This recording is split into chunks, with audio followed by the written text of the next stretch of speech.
one of the big reasons I like the agency is because I don't like sales. I don't want to have to sell 5 times a day, more like 5 times a month. Say I have like 4 or 5 clients who we've worked for literally forever. If we could just find like 10 of those, we don't really have to do anything else. It's just write tweets, bro.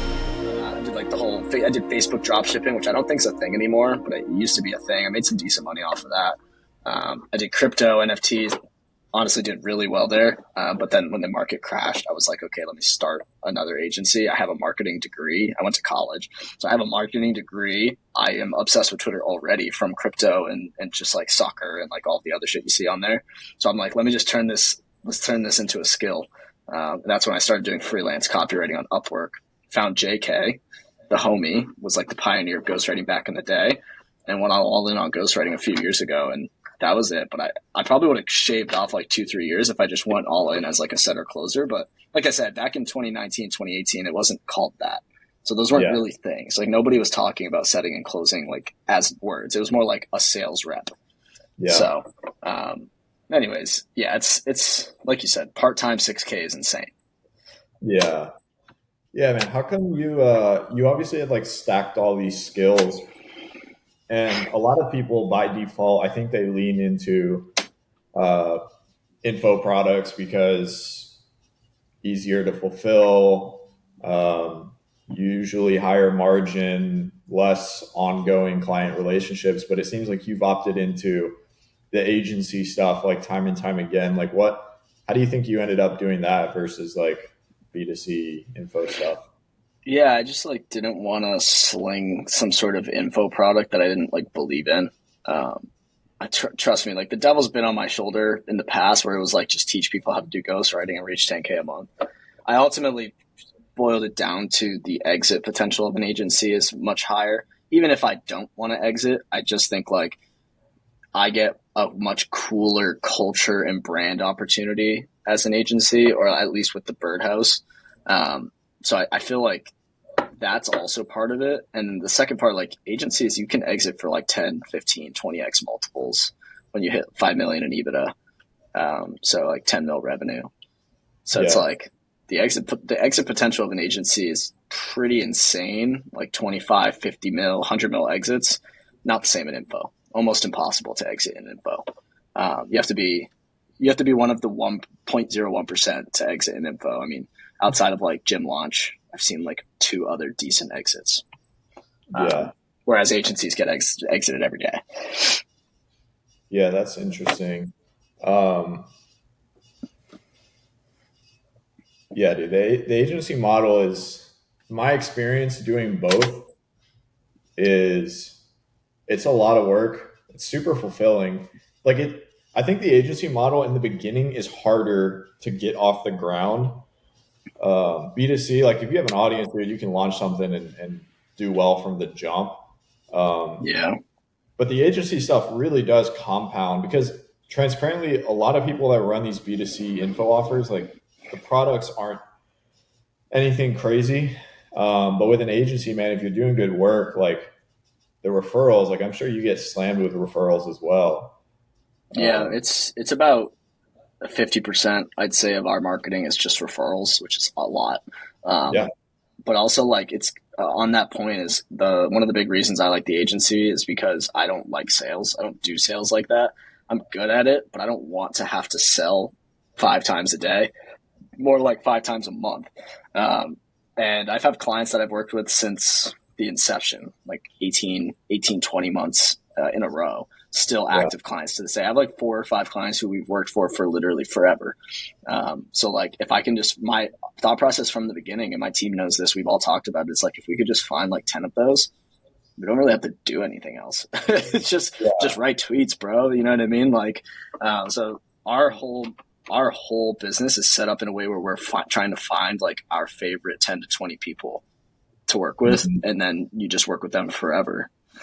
Yeah, that's the thing with info. Like it can be a little bit of a hamster wheel in acquiring new clients, but with the agency and we run it similar. It's like a lot of our business, a lot of our ongoing, billable commissions are off of like a revenue split. So we sell the client once and then we work with them for as long as we can. And then if we want to make more money, like, is it higher leverage to focus on selling a new client or just like maximizing this one that we have?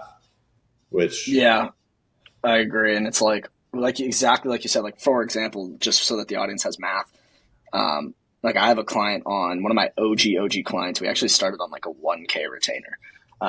He's on like a 3K retainer now, but we're making five figures in the commission, you know? So it's like the retainer doesn't matter anymore. It's like how much, how many clients do we have to now service to make that back? Like we have to sign 2 to 3 more clients just to do that, or we could just scale our current clients. You know what I mean? So it's like, it's 100% hamster wheel. I think nowadays, like people are starting to see the vision with adding, a lot of people are adding like LTV offers to the back end of their info, like monthly subscriptions and trying to get like MRR, which might help with the exiting. But yeah, the agency model, it's overpowered. I mean, you've seen it, like you send out 20, 30, 50K invoices. It's like, why was I doing info again? yeah, it's crazy, man. I think, if you do have, I'm trying to think of some other ones. Like you've seen some of these guys pushing TikTok Shop, and it's an awesome opportunity right now. But like they monetize the B2C side and they monetize the B2B side, and they're like raking it in. It's like, yeah, I have this community of 300 people paying monthly to get access to brands like yours. Like, pay us 20K. I'll send this post. We'll give them a discount and we'll push the hell out of your product. Like, I think that is if you can strike the balance and deliver well on both ends, like that is an undefeated model. I mean, that's what like I do kind of. Yeah, But that's exactly. I was about to say you can just help people find banger reps, and eventually they're like, I don't really want to manage the sales side. Can you do it? And now you have. I mean, we have. I mean, I have like some low ticket courses, and I do take some consulting calls on the side. It's not like a significant portion of our revenue, but I could see it evolving into the same thing. It's like, wow, this was so good. Like you helped me build my brand so well. Can you just like do it for me now? yeah, It's kind of the same thing. I think striking a balance is important. I mean, even at the highest level, just so people could see the vision, like look at like a company like McKinsey. It's one of the biggest companies in the world, and it's an info business. yeah, So if you could strike that balance between dumb for you and dumb for you, dumb with you, you can kind of go pretty insane. yeah, yeah, man. That's the more that I mean, we're still new in the grand scheme of things with the agency, like doing significant volume. Like we're still newer to that, but like we'd love to also get some clients like recurring monthly where it's just like strictly consulting, because we are getting to the point where like bandwidth wise, we're being more selective with who we come in and like fully manage sales teams for. But that would be so cool to have like 5, 10 clients, 5K a month. You just meet with them every week or something like that. The margin on that has to go crazy. So I think what is like Cole doing? It's like 64K a year for the 8-figure boardroom. Like, I mean, that's basically that. That's essentially consulting for 60K a year, and it's yeah, like all big ass info businesses. yeah, that'd be sick, man. How when it comes like to you specifically in sales in your agency, we already talked about like why you're still on these calls, why it doesn't really make sense for you at this time to try to get someone in there. But like I know you're more of kind of like I'm not going to say introverted, but you're definitely more of like the to yourself kind of guy, similar to me. Like I'm not just the loudest one in the room drawing attention, all that stuff. I mean, I can talk to people, we can both do that, but like, what have you seen to really help you sales wise, like to close people on your agency that might not see the value from the jump? Like how do you go about that? Yeah, I definitely am an introvert, but I think there is like a kind of introvert that knows how to like turn it off for business, and I feel like that's us. I know a lot of these big business owners are introverts, right? Like Elon Musk and stuff. But if you just know like you have to turn it off for certain times. But so I could be social. Anyways, for me, like the two biggest things for having a good close rate, I think my close rate's probably like close to 40% at this point. Because I don't even take calls if they're bad quality. So I have like a pretty good close rate. And I do mostly one call closes, which is also pretty rare for an agency. I'd say like 1 out of 10 or 2 out of 10 calls ends up being a 2 call close, but I'm really big on frameworks. I think that helps me a lot. Just having a framework so that I don't go and yap for 45 minutes is really helpful. So like I personally use the closer framework. So using the closer framework has been super helpful. And you could just Google it if you're listening and you don't know what it is. That's been really helpful as a guide. Another framework that I use that actually Julia taught me, my girlfriend, who's a very successful 7-figure coach. It's more so just like current situation, desired situation, bridge the gap. That's also pretty overpowered now that I started using it. I'm like, so where are you now? And like, where do you want to be? Oh, we could do that. It's like pretty simple, especially if you have trust in a personal brand. I'd say the other thing is the personal brand being pretty helpful. Like people now just kind of like know what I do and know that we get results. So I don't really have to convince people that we get results. It's more so I have to convince them that it's a right fit for them. And honestly, the last part of it is that I don't really try to convince people. I more so just like tell them what we do and say like, you can if you want. I don't really offer people who aren't a good fit either. I don't like selling, so I don't like taking people on against their will, which I think a lot of sales guys pressure themselves, maybe because they're on a bad offer or the product's not good, or maybe they just have no conviction.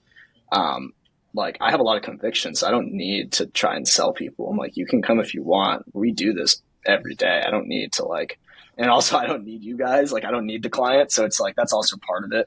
I think if you're operating from scarcity, like people can smell the desperation on you, even through the camera. So I never feel desperate because I'm not desperate. I don't need people like that because we only need a few clients, which is the benefit of running agencies like ours, where you have like big percentage deals, is you get to be picky. Yeah. So those are kind of, those things all culminate together. The personal brand, the frameworks, and then the lack of desperation. I think those three things counteract the introversion a lot. Yeah, definitely. The personal brand is a game changer, dude. Like, I mean, I see it all the time. Like, if you, let's say hypothetically, you put a closer into your agency and they started taking all the calls, you'd probably close more deals. You'd probably have shorter LTV. You'd probably have clients that weren't a perfect fit get in, because that person is like, you know, people don't get into sales to scrape by, you know, like they get into sales to make as much money as they can in a lot of cases. And like, if they are only paid when somebody joins, like regardless of if they're a good fit or not, they're going to do their best. Unless they have like a packed calendar and plenty of opportunities. But it sounds like, you know, you're not taking 5 sales calls a day, which is just not the case to stick a closer couple in a week. Yeah, 2 to 3 a week at most. I don't need more. You know what I mean? If I'm closing at the rate that I say I'm closing, 30 to 40%, and I have 2 to 3 good quality leads, like that's 2 to 3 clients a month. I can't even handle that. Yeah. So it's like, it's honestly less. It's like 10 a month. So yeah, I think that's usually, and also it depends on the business. Like if I want clients, I actually learned this from Moser. If I want clients, I will just do and go and get clients, because it's like fairly easy to get clients when you don't have a lot of capacity. People are like, they want to work with you and you can't take them for a certain amount of time, kind of like a wait list. So like if it's a month where I'm trying to replace some bad clients, then I'll just have more sales calls, which is a good piece of value I would share. I know it's not like an agency owner pod, but I learned this from, who did I learn this from? Sean Hanif, GenFlow, $100 million agency, that they categorize their clients into 4 tiers. It's essentially like client portfolio management, which is really important as an agency owner. And it's like the tier 4 clients, there's tier 1 through 4. I don't know the 2 middle ones, but the tier 4 clients, who are your bottom tier clients, low priority, low energy, etc. Those clients you want to deprioritize and, essentially drop and replace them. And the tier 1 clients, you want to prioritize and invest in them. So like, for example, I paid for a LinkedIn consultant last month. I just hired a graphic designer who is starting to do like carousels and graphics. And I'm investing in my priority clients and working on replacing some of our lower priority clients. That's honestly been a game changer for me, because I originally thought like all churn's bad churn, but it's not the truth. You need to churn some people. It's called healthy churn. If you're not churning some clients, you're probably not moving the business forward as much as you can be.